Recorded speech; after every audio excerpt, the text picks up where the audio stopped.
São 8 horas e 5 minutos da manhã, tem um destaque chegando, também falando sobre Supremo Tribunal Federal, com o Cláudio Humberto, direto de Brasília. Tudo bem, Cláudio? Bom dia para você.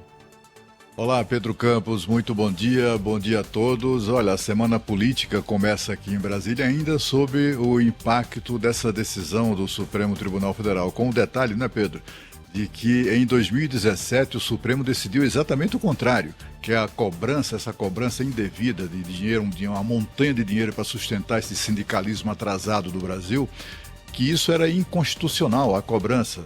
E agora, inclusive o Congresso, a reforma trabalhista é posterior a essa decisão do Supremo Tribunal Federal de 2017, quando é agora, pouquíssimos anos depois, meio que ao sabor das mudanças dos ventos políticos e ideológicos, o Supremo restabelece mais esse retrocesso na nossa vida, né? E isso é mais um lance, né, dessa corrida maluca, é uma disputa por protagonismo político que o Supremo Tribunal Federal vem empreendendo com o Congresso Nacional, a quem cabe tomar decisões políticas, né? A diferença é que no Congresso, os parlamentares, os deputados e senadores, eles até têm ideias malucas, né? Ideias meio estapafúrdias para melhorar, aumentar os seus privilégios, suas regalias, enfim, é tudo aquilo que a gente conhece. Mas qual é o limite desse tipo de iniciativa de deputado e senador? É o povo, é o eleitor. O político está sempre preocupado em não pisar muito na bola, porque, afinal de contas, ele vai ser julgado na eleição seguinte. Os ministros do Supremo não têm essa preocupação. Eles não são eleitos, né? Eles têm cargos vitalícios. E, com isso, o Supremo Tribunal Federal vem empreendendo essa disputa com o Congresso Nacional, inclusive legislando, como é o caso dessa questão do imposto sindical, da chamada contribuição sindical, né? E a gente começa a observar que o Supremo Tribunal Federal, o Congresso Nacional, que vinha adotando uma postura um tanto quanto acovardada em relação a isso, né? Porque afinal de contas se trata de casos frequentes de invasão de competências, como é, por exemplo, a recente decisão, esse julgamento em curso sobre o marco temporal ou sobre a questão das drogas. A reação começou por onde menos se esperava, pelo presidente do do Senado Federal, que é do Congresso Nacional também, o senador Rodrigo Pacheco.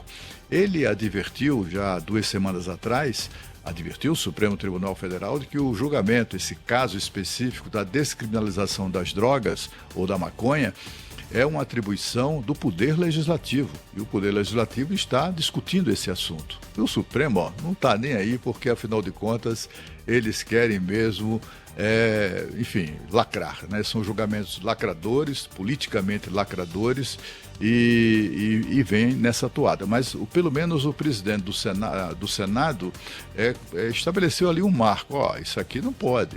Mas, apesar disso, eles continuam fazendo, né? Portanto, é possível que no Senado Federal a reação que já existia a esse comportamento político, né, de protagonismo, de busca de protagonismo político do Supremo Tribunal Federal, tenha algum tipo de freio. E na Câmara dos Deputados surgem projetos que restabelecem leis que foram alteradas pelo Supremo Tribunal Federal legislador que nós temos hoje. Como, por exemplo, uma decisão recente, né? A gente fica até imaginando, deputado e senador fariam isso, tomariam decisões que claramente beneficiassem os seus próprios interesses, como o Supremo Tribunal Federal fez, decidindo, por exemplo, acabando com a regra de ouro da isenção, da independência e da lisura do poder judiciário, quando impedia, né, uma regra que impedia os magistrados de participarem de julgamento quando fossem em tribunal ou julgassem quando fossem juízes, ou quando, no caso de serem juízes singulares, julgarem casos patrocinados por escritórios de advocacia de parentes dos ministros, de filhos, de mulher, parentes próximos, consanguíneos, parentes distantes ou que tenham esses escritórios algum tipo de interesse naquele processo. Inclusive, um dos fatores que orgulhavam os brasileiros era exatamente a regra em que o magistrado se declarava suspeito e impedido de julgar aquele caso, porque, afinal de contas, o advogado é seu filho, é sua mulher, seu marido, seu parente, seu primo, ou de alguma maneira ele tinha interesse naquilo. Essa regra simplesmente foi suprimida em julgamento do Supremo Tribunal Federal. E por isso o Partido Novo apresentou um projeto que restabelece, volta tudo como era antes, né?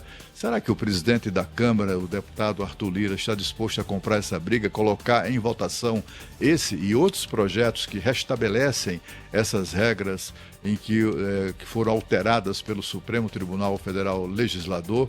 Enfim, ninguém sabe, né? O fato é que o Brasil vive uma situação institucional completamente diferente. E é uma pena que as decisões sejam tomadas, como eu disse, ao sabor dos interesses políticos e ideológicos momentâneos, transitórios, porque afinal de contas todo mundo passa, né, do ponto de vista político, menos as leis, menos os ministros do Supremo Tribunal Federal. Agora nós vamos a Paris com Sônia Blota, que nos traz